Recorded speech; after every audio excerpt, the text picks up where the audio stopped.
বিয়েবাড়ি যাওয়ার মেন আকর্ষণই হচ্ছে রাত্রের খাওয়া-দাওয়া। তো অনেক কিছু শেয়ার করার পর আজকে তোমাদের সঙ্গে শেয়ার করছি বিয়েবাড়ির ভোজের মেনু। চাইলে কেউ ১ম এ মেনু কার্ডটা পজ করেও দেখে নিতে পারো।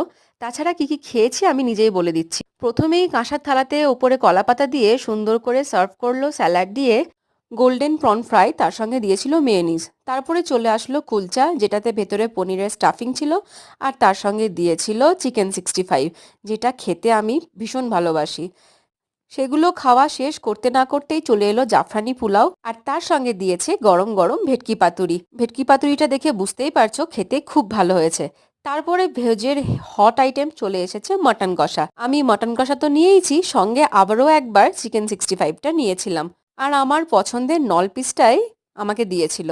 যাই হোক, তারপরে চলে এলো চাটনি, যেটাকে পাঁপড় দিয়ে আমি খুব ভালো করে খেয়েছি, কেসরি ভোগ, মটকা সন্দেশ, সবশেষে আইসক্রিম।